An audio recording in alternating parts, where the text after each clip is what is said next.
to today's Centre for Policy Studies Forum, where we look ahead to Wednesday's budget and ask what the Chancellor's tax priorities should be. My name's Tom Clougherty. I'm Head of Tax at the Centre for Policy Studies, and I'll be chairing our discussion over the next hour. I'm joined by three outstanding panellists this afternoon. We have Duncan Simpson, Research Director at the TaxPayers Alliance. That's a slight change to the advertised lineup, and John O'Connell sends his apologies, but Duncan is a more than worthwhile replacement, I can assure everybody at home. We have Nina Skero, who is Chief Executive at the Centre for Economic and Business Research. And speaking first, we have Julie Marson, who's Member of Parliament for Hertford and Stortford, and a member of the Treasury Select Committee. It's owing to those Treasury Select Committee commitments that Julie actually has to leave us slightly early this afternoon, but that's okay. We'll make sure she has plenty of time to get her points across before then. Our format is going to be pretty simple. It's sort of 5 minutes of opening remarks from each of our speaker, and then a broader discussion. If you're watching on Zoom, you can submit your questions using the Q&A function, and I'll put those to our panelists. If you're watching on YouTube, I think we're live streaming there as well.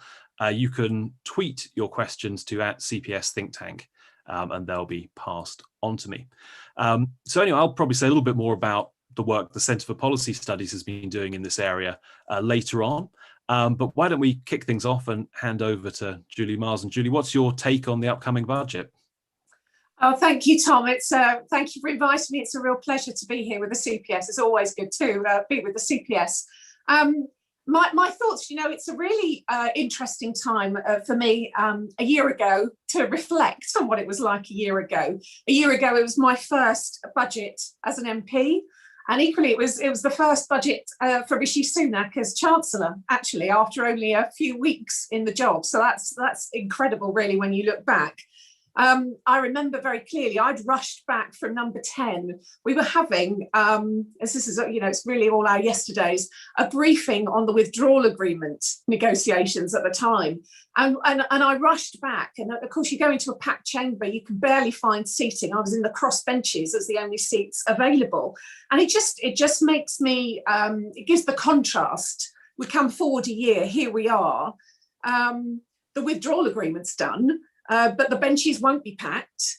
And despite the huge announcements that the Chancellor made at the time, we're not through the pandemic. Whilst we have vaccines which have changed the landscape, we're still talking about support packages and how we still get through the pandemic. So I don't have any inside information, and I know it's been heavily discussed in the newspaper and the medias and so on, but there are still such huge challenges that it's quite timely that today the Treasury Select Committee, on which I sit, have released its paper, the Tax After Coronavirus. So I just thought I'd spend a few minutes just outlining our key findings from that report, because it was a long process. It was a fascinating process. We had lots of brilliant witnesses, including yourself, Tom. So our key recommendations were basically that the top line, I guess, is that now is not the time for tax rises or fiscal consolidation, but that a recognition that fiscal measures will probably be needed in the future, and that the manifesto tax lock will probably come under pressure. And I think really that's why we've seen a lot of discussion about income tax thresholds, for example, and really it's an acknowledgement on the pressures of servicing debt, that there's a dichotomy at the moment that whilst debt might be at record levels, actually the costs are relatively low at the moment, but that we can't guarantee that that's going to last forever. And that as a general rule, I think it's been mentioned that every 1% rise in interest rates would cost an extra £25 billion of the cost of servicing that debt. So those pressures are acknowledged within the report as well. And we do mention, for instance, corporation tax, that actually corporation tax is a tax that could be raised moderately without adversely affecting growth. and especially if that was balanced with other fiscally appropriate measures. We saw yesterday announced the restart grants, which were very, very welcome. Certainly as a constituency MP with lots of small businesses, hospitality, tourism-based businesses, that's a very, very welcome announcement. And the Treasury Select Committee, we also made some quite specific recommendations or suggestions on capital investment allowances, and proposing what's been done in the past, which is a 3-year loss carryback for pandemic losses. And we touched on the quite interesting contentious issues of wealth taxes, windfall taxes, which we recommended against, complex issues, the retrospective nature of them being quite contentious and can be quite damaging. We also looked at the longer term fiscal landscape of the long-term pressures on sustainability in our fiscal landscape. Looking at, for instance, an ageing population, the need to address the social care issues relating to decarbonising the economy, the advent of digital companies and how much they now play in our business landscape. And overall, we called for a clear tax strategy to reflect a need for clarity over these discussions and these issues, and clarity over decision making in the future. Not underestimating what a huge job that is, but we have called for that, which I think would be an interesting part of the discussion. From a personal point of view, my priorities would be very much maintaining support schemes for individuals and businesses to see us through what I hope is the final stage of this pandemic.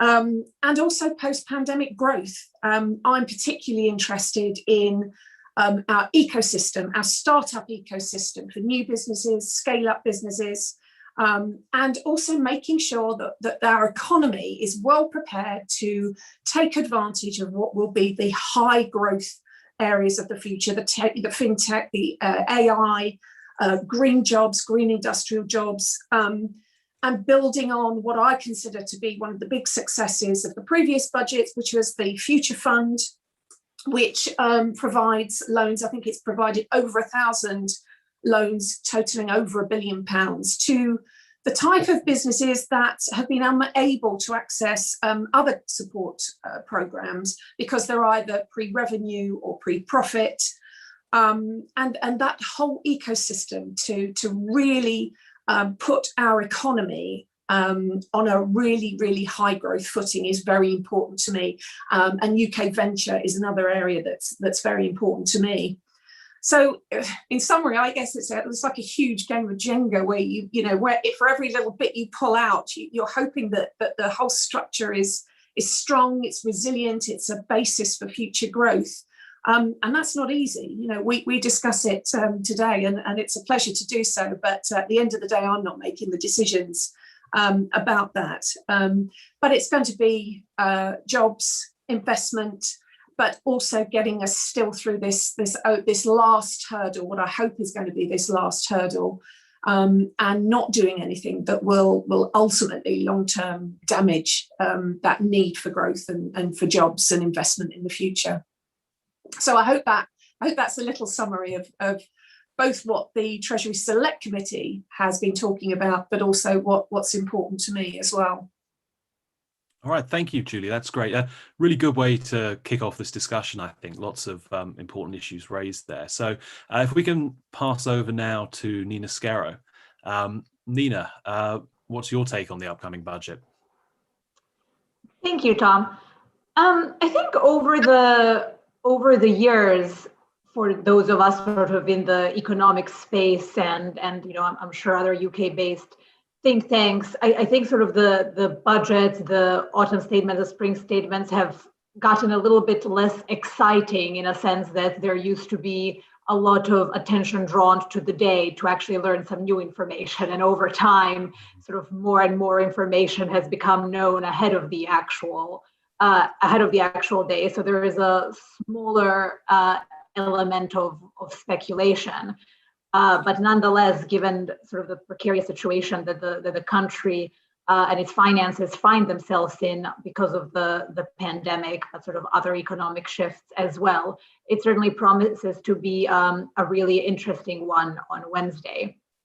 I think for the opening, I'd just like to briefly outline 3 different broad points rather than focusing on specific taxes and specific measures. So I think sort of one general priority for the Chancellor should be to sort of walk that fine line about managing the current situation and then preparing for what is hopefully a period of much stronger growth in the second half of the year and into 2022.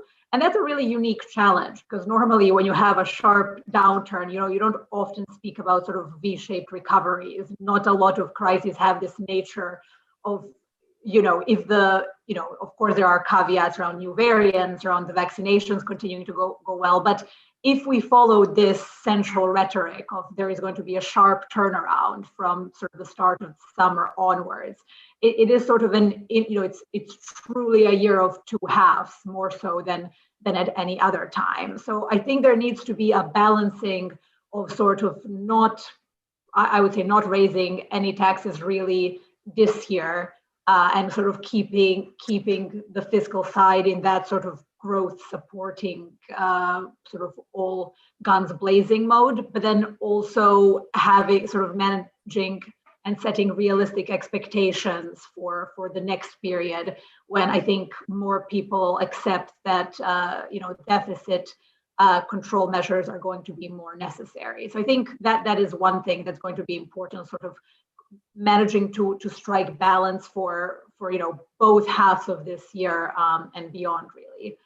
The second area of priority I would mention is the need to align the sort of big headline grabbing taxes to the wider messaging, to the wider political messaging on the direction of quote unquote New Britain, sort of referring to both sort of the post-COVID Britain, also the post-Brexit Britain. There are certain taxes which both domestically and internationally mean much more than they actually mean in of itself. In a sense, something like corporation tax, it has far-reaching implications beyond just how much revenue is the tax itself going to bring in, and sort of that economic analysis of what is the optimal level in terms of not discouraging business activity, but still gathering revenue. But something like corporation tax, it gets so much coverage internationally as well as domestically. It has many indirect impacts in terms of presenting the UK as a business-friendly or not business-friendly country. It gets discussed far more than something like allowances or some of the measures that can counteract the sort of taxation. So I would say it's important, especially in terms of sort of those big headline taxes, to align the messaging on those with sort of the wider trajectory through which we're moving the economy.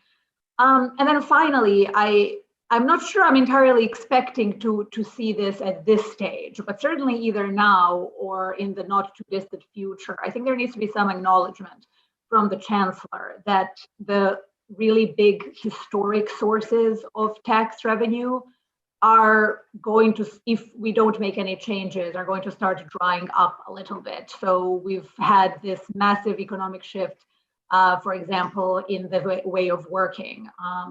Sort of information is still emerging about how many companies plan on keeping remote working as a part of the new normal, how many companies are going to revert to the old way of operations, but there are sort of big changes happening. And even something as simple and small as the way office workers eat lunch. Do they go to a restaurant and buy it, or do they just make it at home. Even something as small as that is going to impact, for example, VAT receipts.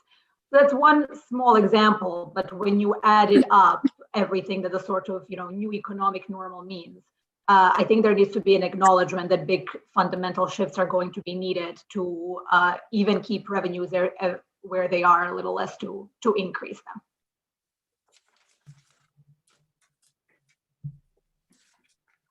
Left myself on mute, of course. I was just saying, Nina, that was a fascinating point that you ended with, and I think we'll want to come back to that in the discussion because it's worth paying a bit of attention to. But finally, we're going to hear from Duncan Simpson. Duncan, have you gone back on everything the TPA stands for and started campaigning for higher taxes all of a sudden? Oh, definitely. That's the new approach going into Wednesday. No, not at all. I mean, I obviously don't envy the Chancellor. The wider context is pretty bleak. I would imagine, though I obviously have no special inkling, that some of the forecasts, the headline forecasts, namely the deficit and assumed levels of debt next financial year, will be slightly better than the forecasts in November. I think sort of the very pessimistic scenario is looking less likely, and that's because of some of the points already alluded to by Julie and Nina, namely the rollout of the vaccine seems to be going rather well. So, the potential for that apparent V-shaped recovery, albeit somewhat delayed from when we were talking about this sort of 6 to 9 months ago, could well be happening. But ultimately, the priority has to be focusing on growth. Without that, this very ominous situation in the UK of total debt stock exceeding the size of the economy now cannot be managed unless we are prioritizing decent output, and that's long been a problem in this country. I mean, well before coronavirus arrived, and that went hand in hand with very poor productivity. So. Without the desire to really improve that, we won't see tax receipts returning to what they were previously. And I think, even though there are quite optimistic signs, such as a much higher household saving ratio, which might well imply that consumer demand might be increasing quite substantially in the coming months, any kind of allusion to any tax increases from next financial year, i.e. in 4 weeks' time, I think are pretty damaging for that. And obviously one point I'm happy to explore later on, I think we're sort of this slightly weird purgatory stage where people don't realise quite how disastrous the unemployment situation in this country could become as and when the furlough scheme ends. Now, obviously, I'm sure we've all read some of the briefing over the weekend. That might well be continuing up till June or maybe slightly later. Obviously, that would be contingent on other measures of support and what kind of restrictions are still in place across the UK. But doing really serious stuff with employment taxes, for example, scrapping either temporarily or a big reduction in employers' national insurance, I think should absolutely be a priority. You need to ensure that labour markets are as fluid as possible in the months ahead. So that's one thing I'd like to see. But yes, overall context is very bad. But if the desire for growth is there from the Treasury, then it might not be quite as disastrous as I ordinarily assume it will be. Well, what a wonderful note of optimism! Not quite as disastrous as you normally assume. Indeed. No, that's great, Duncan. Thank you very much. I mean, I know that this was a point that Nina opened with, actually, saying how budgets nowadays are a lot less exciting, at least on the day, than they used to be, because so much is briefed in advance. There obviously was a time where if anything was leaked in advance of a budget, it was sort of a resignation issue, if you go back long enough. Whereas today, obviously, people around the Chancellor have been speaking to the newspapers for several weeks, floating all kinds of different balloons and trying different things. I think it's very interesting that the real drumbeat in the build-up to this budget has all been about higher taxes, particularly higher taxes on business and higher taxes on capital gains, for example. But then I think, you also hear off the record, don't worry, it's not going to be nearly as bad as that. Some of these newspaper stories are slightly over the top. So I wonder just quickly from the panel, a bit of political forecasting. How true are so many of these rumours that we've been hearing going to turn out to be? Or is this going to be really a holding budget where the Chancellor extends some support schemes maybe signals some policy intentions for the future. But a lot of these things that have been making headlines in the Sunday newspapers and so on aren't really things that are going to happen today. And if it's not unfair to go to you first, Julie, as the politician on the panel, do you have a sense of what type of budget this is going to be in that respect?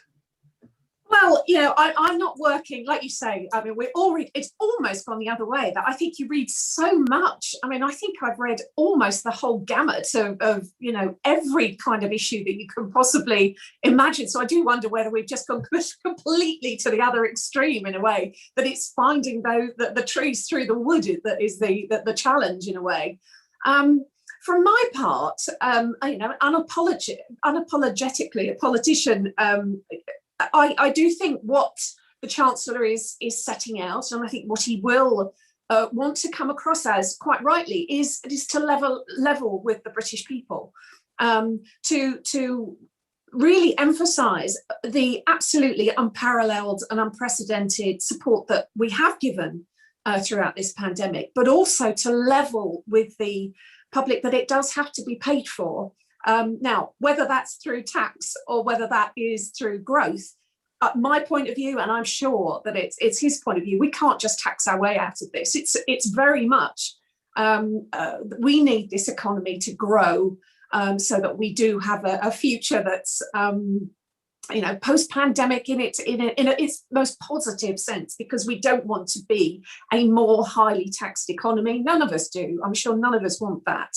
But I think he will be honest. I think he will say that we need to be realistic about the challenges that this has placed upon our economy, and that there is a risk involved in servicing debt.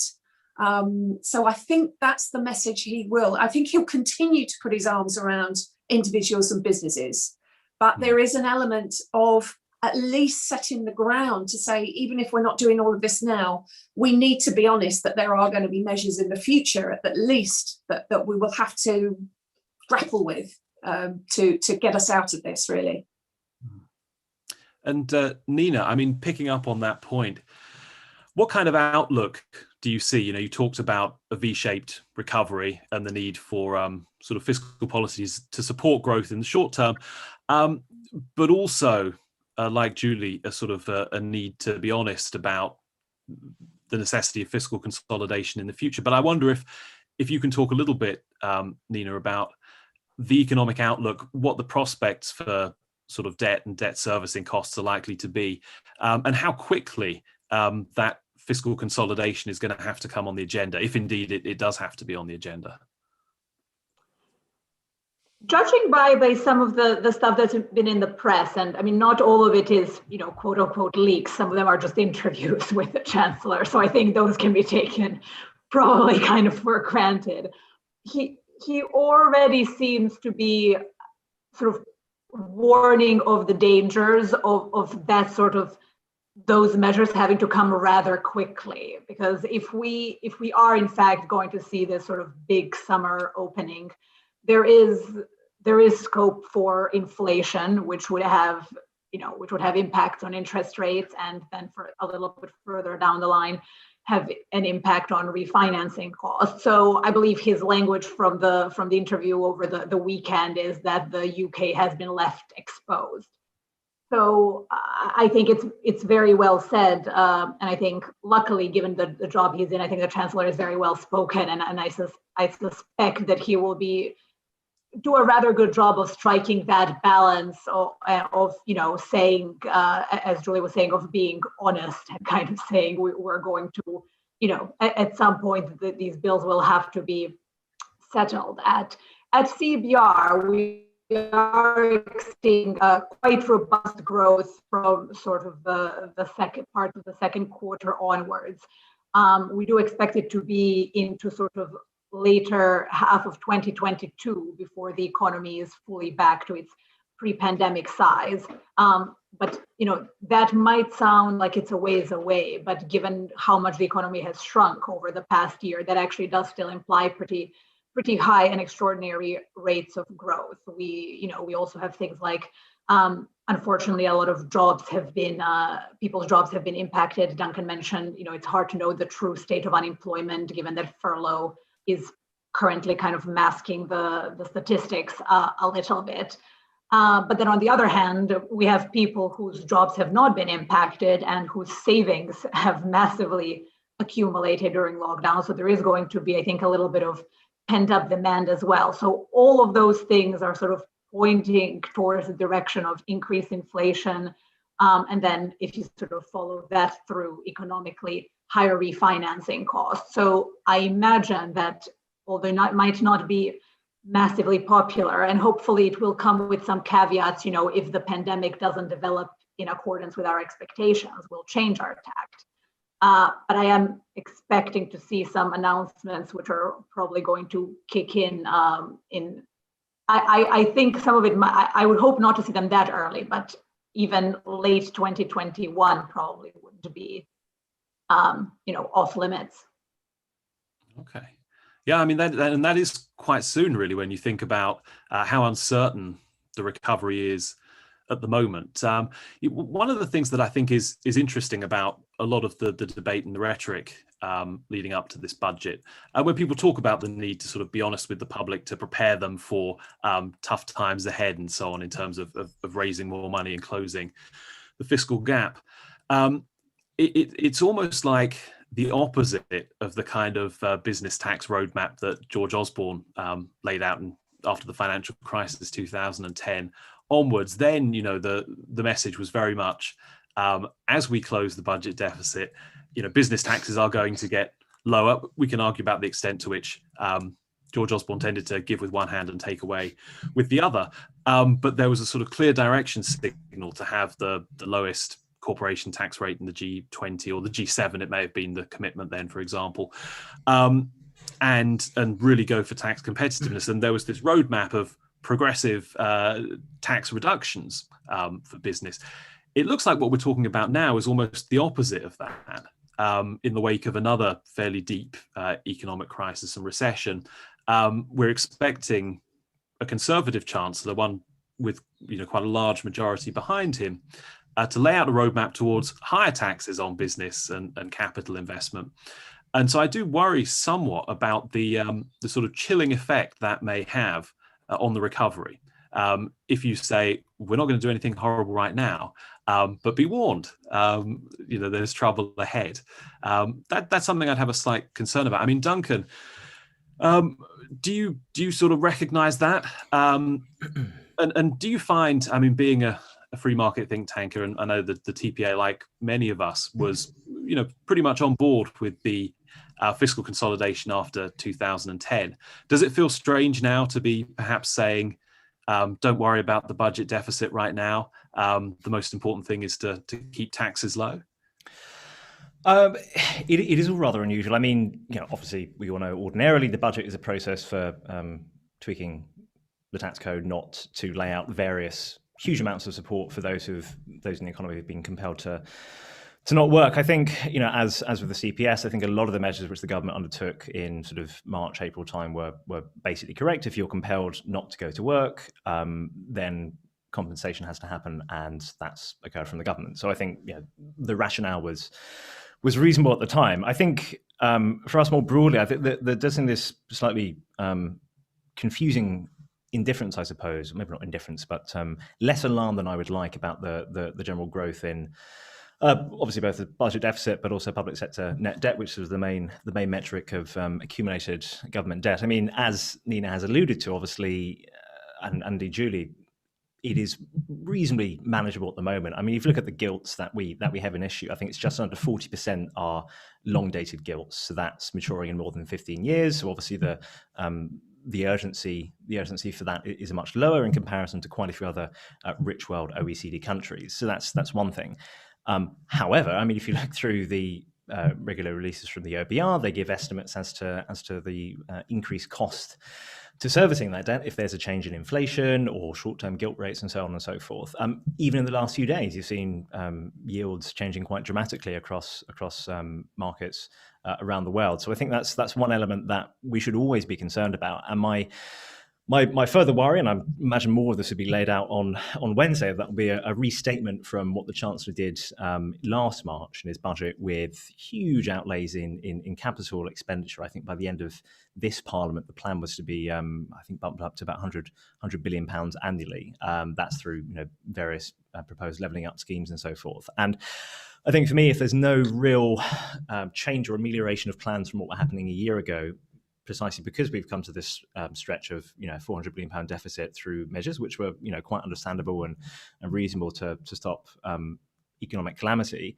I think that for me is the real danger, coupled with, Tom, what you allude to in terms of if there is a clear-ish roadmap to there are going to be higher taxes and corporation tax. I think CGT, capital gains tax, levelling that with income tax would be balmy. So let's assume they don't do that, but who knows? If that were to change in the next couple of years, I think that for me that would be particularly worrisome. Yeah, and just a reminder to everybody watching: do get your questions in. We're going to start shifting to audience questions in a few minutes, I hope. But let me just put something directly to all three of you. Maybe just have brief comments from each, and if there are specific things that come out of this, we can explore them further. But everyone has mentioned the central importance of growth, and in a way, robust economic growth answers all the other questions. The debt will shrink as a proportion of GDP if GDP grows strongly enough. Tax revenues will go up if the economy is booming. But what are the things that the Chancellor can do? And I'm not talking so much about short-term support measures, but what are the things the Chancellor could do that are more medium-term, long-term to try and boost the UK's economic performance? And what would be your sort of top tips or your advice to the Chancellor there? Maybe, Julie, if we start with you on that one. Yes, I mean, it really is a fascinating jigsaw puzzle from the short term through to the medium term. And I absolutely accept what Duncan's saying about the roadmap and what that looks like. I mean, for me, there's a difference between something like corporation tax, which Nina, quite rightly implied. It's about the shop window, I suppose, to your attractiveness as a place to come and do business in the UK. But there's a difference between that and also how companies make their investment decisions. And so I might point to something that we did cover in the Treasury Committee. So capital allowances, for example, keeping it maybe at the 1 million mark where it is there, or at least not moving it around, because it's moved around a lot over the last few years. So having that certainty to see us through, and that kind of measure that will encourage and give businesses the certainty and the attractiveness of this country to invest for the longer term, for the medium and the longer term. I think that's a really important area. And I think we can look at other things for the longer term. The industries where we know there's going to be the much more potential for high growth, as both panelists have said, that's really our great big beautiful star in the distance is growth in GDP. So let's look at those areas where that's more likely to happen, and look at things. I think look at things like enterprise zones. Look at venture capital, the whole venture capital scenario. How can we not just put government money into venture? How can we encourage venture as an industry? Can we change regulation, for example, to make that a much more attractive place for asset managers to look at, to put money into for the future? Because that's where the high growth is going to come to. I mean, I know about risk and there's a trade-off between them, but it's a whole fascinating area to me as to where we can really focus on the medium to longer term into high growth industries and be really radical about things we could do there. And not always tax-based, but just generally to make this country the best place to invest and to do business. All right, Julie, thank you. Nina, your sort of top pro-growth tips. I have a number of them, but in the interest of time, I think building on what Julie was saying, I think in one word, I would say tech would be something that the continued and even increased focus on is really going to help in the medium to longer term. And that's not just one thing. There are tax implications about how you attract and keep here sort of the digital nomads that were already on the rise, but thanks to the pandemic and the sort of new ways of working, there are going to be more and more of them. So there are tax implications there. There are immigration implications. I believe we're expected to hear something on visas and sort of easier visa path for sort of people in the tech space who are joining fast growth companies. I think that is very much a good signal, and sort of, you know, that area should be constantly kept under review, and it's a very encouraging sign. And then I would say everything that sort of comes with supporting that sort of new tech space. I mean, I say new, it's really been sort of the growing area already for a number of years, but I think if you thought technology couldn't get any more important before the pandemic, I'm sure now everybody would agree that it's become increasingly important. And then there are so many implications from that. If people are going to be working remotely more, there are implications on transport infrastructure, and, you know, perhaps slightly realigning from just expanding capacity towards expanding connectivity. So I think there are a number of implications, but in short, I would say the tech sector is something that the UK is really a good area of opportunity for the UK. And can I ask quickly there, is the digital services tax a problem at all? Does it send the wrong message? What's your feeling on that one? It's a fine balance. It could send the wrong message, but then I do think there is some validity to arguments, and not just in the UK, but sort of globally, that very large companies in the space have had a little bit too much discretion, sort of in terms of you know, their tax treatments as such. So I would say it's a sensitive area, and definitely obviously, you know, you could say that it flies in the face of everything I was just recommending. But on the other hand, yeah, I think a sort of balanced middle of the road approach would be best. Okay, and Duncan, how about you? I'll just give you maybe 90 seconds, because I want to go back to Julie so she can have a final word before she leaves us. But if you do it in brief, and then you're welcome to expand on it later, your growth agenda. Sure. So actually sort of picking up what Julie was saying, I think the annual investment allowance, obviously temporarily it's been bumped up to £1 million. I think that's being extended to the end of this calendar year, or maybe the very beginning of next. Why not raise it further? I think a further increase to £5 million would be viable. Again, in terms of if we're looking at good signals, both in the UK and internationally, that'd be a very good method to go about it. So that would be the immediate priority with that. But I'm happy to explore after Julie's had a word. All right. Yeah, Julie, we're very sorry you have to leave us, but if there's anything you want to get across to our audience, now's your chance before you join the committee. Thank you, Tom, and I'm sorry I do have to go early, but it is a fascinating discussion, and I know we could go on for a lot longer, but you know, what Nina says is completely right about looking forward at the big trends that are happening, which are, you know, trends that have been happening for many years but have almost been compressed into an accelerated timescale.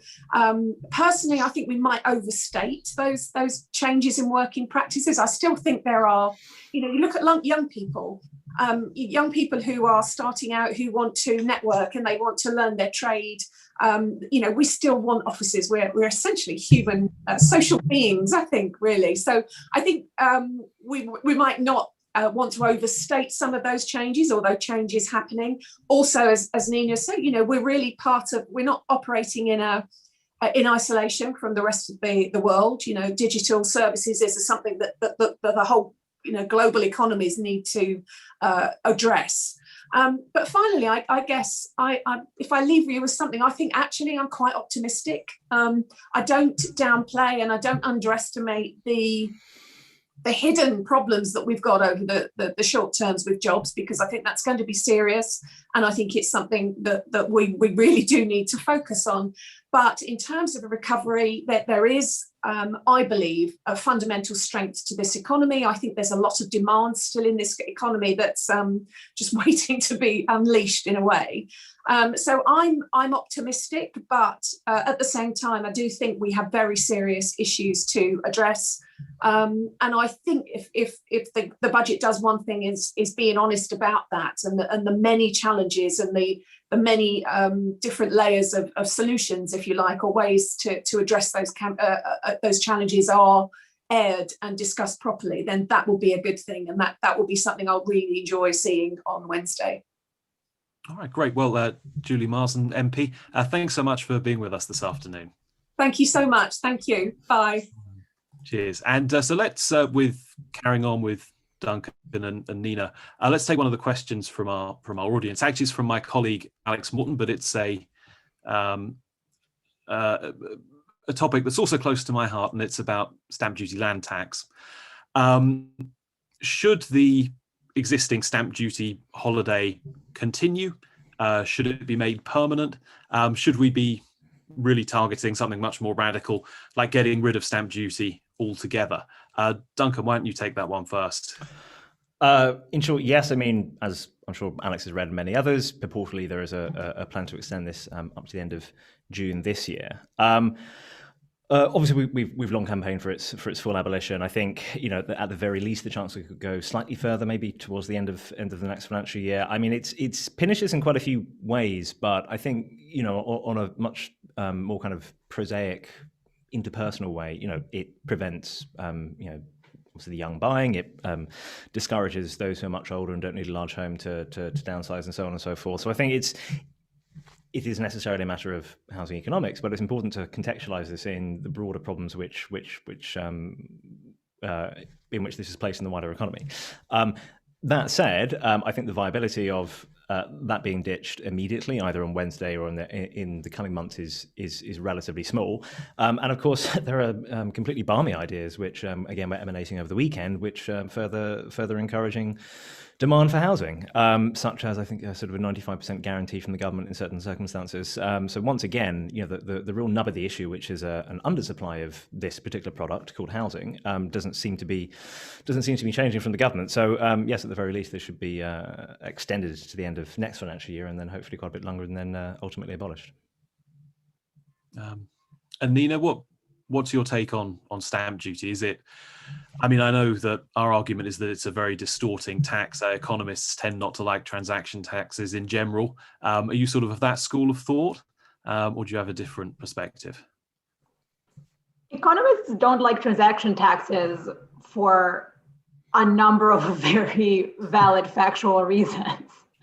So it's a very damaging tax. It's been proven on a number of occasions that it creates all sorts of distortions and completely flies in the face of a lot of other objectives that the government is trying to accomplish, including sort of first-time buyers, just sort of, let's say, efficiency in the housing market. So I think I read on some of the commentary over the weekend, somebody said, well, the danger if the Chancellor extends it until the end of June, the danger is that there'll be an expectation that it'll be extended again. And I would say, I'm not sure I see that as the danger. I see that as there's an opportunity to extend it now until June, and then again, and then again. So yeah, I really agree with Duncan. If this is the beginning of it being phased out, all the better. Nina, I wonder if I can pick up on something you mentioned in your opening remarks. I said we'd probably come back to this. And this was your point that the Chancellor maybe should acknowledge that revenues from traditional sources might start to dry up, that in fact it might be difficult to even keep the tax take as high as it is now with our normal models of taxation, let alone increase it significantly. And I wonder if you could sort of expand on that a bit. I mean, I wouldn't expect a huge amount from the Chancellor in terms of sort of long-term future taxation policy, but it's a fascinating subject. And what are those fundamental shifts? And in terms of tax policy, what do you think that we need to do to keep up with them? I think there are a number of examples to look at how sort of why one would expect that traditional sources of tax revenue are drying up. So I think in generally looking at VAT, obviously one of the big ones. I think Julie was saying it's important not to overstate sort of the extent that home working is here to stay. I agree we aren't going to be looking at the situation that is now after restrictions are lifted, but I think it's safe to say that it will be some halfway point between now and how it was pre-pandemic. So I think, if people are doing more things for themselves in their house, there is less value added, which sort of, gets at the heart of the value added tax. I think also, in a way, some taxes have been a little bit a victim of their own success. I mean, taxes that aren't really meant to be revenue generating, but that are meant to encourage and discourage behaviors. So we haven't really mentioned it, interestingly, but there is sort of the green agenda, which I suspect will get some nod in the budget. So something like fuel duty, I think it would waste quite a lot of political capital to go after something after fuel duty. And in fact, I think it's perhaps been ruled out anyways, given that it's a tax that's definitely set to massively diminish in the coming years. So I think there are a number of examples. I agree that I don't expect to hear a lot of mention of this on Wednesday. But perhaps even if we don't hear it directly mentioned, sort of if there are new announcements in terms of new ways of taxation, more on the roadmap than on the immediate in the coming months, I think the undertone of some of it might be this realization. It's good that you brought up green taxation, because we've had a couple of comments on that. Well, I suppose there's two questions. There's a short term and there's a long term question. In the short term, do you see green taxation sort of helping to fill the gap, helping to plug the sort of deficit hole? But then longer term, where do we see environmental taxation going? Is it going to become a much bigger part of the tax mix? Although I suppose the problem is that environmental taxation aims to change behaviour. And if it succeeds in doing that, then presumably the revenues diminish over time. And that mitigates against it being a sort of big part of the tax mix, at least for a very long time. Maybe Nina, actually, if you just carry on that point, and I'll bring Duncan in afterwards. I think I just used before the term, a victim of their own success. I think sometimes, green taxes, or it doesn't have to be just green, but sort of any behavior impacting taxes. I think sometimes on the longer horizon, they're meant to change behavior, but on the short horizon, they are expected to be revenue generating. I think in terms of, is it going to become a substantial part of the tax mix? I guess the answer is, if they're well-designed taxes that genuinely aim to influence behavior, that would only be the case for the first X number of years. I do think there is a wider societal shift in terms of consumers' expectations, on the green agenda, what consumers expect of themselves, of each other, of corporations. So I think there might be pressure coming from there that's potentially more powerful than coming from the tax policy. Okay, thank you. And Duncan, I know you've probably heard sort of the background hum in Westminster as well, that there's some level of interest in things like sort of comprehensive economy-wide carbon tax. There's some, then again, road pricing has been bubbling along in the background for probably decades, but I understand that there's some interest in that politically again now. What would you think if the tax system headed in that direction, taxing emissions, taxing congestion, and so on? So I think many forms of carbon taxes are basically viable. Our concern would be twofold, one of which is that quite a few of the existing environmental taxes, fuel duty, vehicle excise duty, obviously climate change levy and so forth. Fuel duty in particular is quite an interesting one. I mean, it's the writing has been on the wall for quite a while. I think in terms of the revenue it generates from that, it's sort of hovering between 25 and 30 billion pounds a year. But ultimately, behaviours changed quite dramatically over the last 12 months, and I imagine it won't entirely return to how it was in terms of habits before that. So, in short, it is a reasonable way to go down, but that would be subject to the condition of quite a few of these other areas changing dramatically, either being abolished or curtailed entirely. The slight concern that I would have with those and sort of more broadly is that I think there's a risk of quite a bit of special pleading. So I mentioned the annual investment allowance earlier. That's a very broad-based change. We saw earlier today, for example, there was a report out from the sort of left of centre Resolution Foundation, which sort of came up with this idea for a high street voucher scheme. And I would imagine there will be many industry groups and other think tanks and politicians in the next 48 hours and days subsequent to the budget, which are arguing for special favours for particular industries. And sort of implicitly behind that is an assumption that, well, actually consumer demand and consumers' behaviours will return to exactly how they were in the first week of March last year. Don't really think that's going to be the case. The viable way to do this is to make it as broad brush as possible, to incorporate as many industries as possible, to not to give any kind of giving in to any particular industries. That's the real danger, I think, as well, with how a carbon tax could be implemented in the UK. Okay. Actually, Duncan, this goes back to one of the points you made in your opening remarks, the possibility of a serious employment problem, with job support schemes eventually being unwound.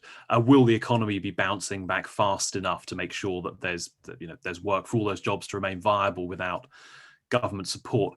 Now, you mentioned the possibility of employer NIC cuts or some changes there. Maybe you could expand on that a little bit. If we find ourselves in a situation where there is an employment problem, or maybe if we're just looking ahead and thinking there's the possibility of an employment problem coming down the track, what kind of measures should the Chancellor be introducing? So we've looked into this a few times over the last year, most recently. So revenue from employers' national insurance ordinarily, I think the forecast for next financial year is about £80 billion. So it's a big whack of tax. That said, if you introduce, we're sort of calling it a sort of a temporary payroll tax of 10%, so that's lessened the sort of the main measure of national insurance. If that was introduced for a 6-month period and then rolled out for a slightly longer process, I think the average savings we calculated for a firm of 50 employees, so a mid-sized firm, is about I think about £70,000 a year, which is quite a substantial saving. And I think that's important for a couple of reasons. One of which is, as I was saying, at the start, it's getting ahead of what could well be a pretty severe employment crisis in a few months' time, as and when the job retention scheme and other measures wind down. But I think it's also a recognition that there are going to be a lot of the people who are suddenly finding themselves in brand new employment, which they didn't plan to be doing in the months ahead. So it gives assurance to those who are currently in employment, as well as any potential new employers who may be going into industries which they didn't plan to be doing even a few months back, let alone a year ago. So I think in terms of, as I said, sort of easing the labour market as much as possible and allowing capital to move around as much as possible, I think a lot of that comes down to employers' national insurance. As I said, I mean, it's a big chunk of revenue for the government to be doing that. But unless they really size up to what I think and really hope isn't the case, is going to be a pretty cataclysmic summer for a lot of people, then I think we're in real trouble. So absolutely, I think employers' national insurance, I mean, should have been a priority about a year ago, but here we are. Well, there's that optimism again, cataclysmic summer. Indeed. Nina, are we right to worry about jobs over the rest of 2021? And if so, what would you do about that? There's two broad things interfering with us getting realistic statistics on unemployment. So one of them is furlough, and one of them, which I would say applies more to London than the rest of the country, but then again, London is a huge part of the economy. I do think there is a good chunk of people that have left London, either permanently or temporarily. I suspect many of them don't know if they've left permanently or temporarily. But there's been some very much acknowledged shortcomings on recording, especially sort of I don't want to use the word seasonal workers because I feel like it has a very specific, implication, but, people who might, live here parts of the year, a lot of workers in hospitality, in entertainment, in culture, a lot of them were European, and if they are out of a job at the moment and have been for a better part of this year, many of them have gone back to their country of origin where on average costs of living are lower, and they might have family or other cheaper or free accommodation. And I think we're easily talking tens of thousands, actually I think we're easily talking hundreds of thousands of people, so not a small number. So I think there is that they're not being counted as unemployed, but if they don't come back, it has obvious implications for growth. I would be surprised if we hear much on Wednesday beyond the furlough extension, because I think I'm guessing that the idea is to wait until the summer to see how many jobs have been saved by furlough, whereas how many redundancies have been postponed by furlough. So I would be surprised if anything was promised or hinted at, because in a way it's kind of acknowledging the limitations of the furlough policy, which has been touted as a big success of the pandemic response. Because if you're saying we're expecting unemployment to tick up a lot, it's kind of saying a lot of the furlough support, it's still been necessary, but it hasn't really achieved its central stated targets of preventing job losses rather than just postponing them. Okay. So, most of my work at the Centre for Policy Studies has focused on pro-growth tax reform, and in particular, the kind of changes to the tax system we could make to improve our international competitiveness. And there's a lot of things that I've recommended and that I recognise that don't seem to be on the cards politically at the moment, although I'll keep trying. But then there are certain things that even within the context of, the Chancellor wants to raise corporation tax, maybe wants to align capital gains tax. I think those would both be mistakes. But and even talking about, trying to close the deficit up a bit and focus on debt reduction. Even within that context, there are a few things I think where there's scope for some optimism, and we've talked about a couple of them already. So stamp duty, land tax, enormously distorting and damaging tax, and I think there's some possibility that there would be a long-term extension, maybe even a permanency to the higher threshold. There's potential, I think, to bring down the higher marginal rates on expensive properties as well. We've talked about investment allowances, and sort of the flip side of the corporation tax headline rate is measures affecting the corporation tax base. And it sounds like the government is interested in becoming more generous on investment allowances, maybe more generous on the loss provisions as well, both of which I think would be good pro-growth moves. The third thing where I think there's scope for positive change hasn't come up yet, and I want to put it to you now, is around business rates. Now, there's been a business rates review. I think it would have reported already, but has now been sort of deferred to the autumn. It's obviously a huge issue. When you look at polls of businesses, it's business rates that really get them worked up more than corporation tax or many other tax measures. So I want to put the question to both of you. What do you hope for from the reform of business rates, which is probably coming down the track in the next, at least some kind of outline proposals in the next 6 months or so? What do you think could make a real difference there? And Duncan, let's have you first. So indeed, I think this is going to have to be, it is indeed being addressed at the moment. The current situation, the current pandemic has obviously, forced the government into a slightly broader assessment of that in terms of, the here and now, what is likely and what should be happening. I think it's absolutely reasonable for there to be a business rates holiday or extension thereof of the holiday for quite a few of the most affected sectors.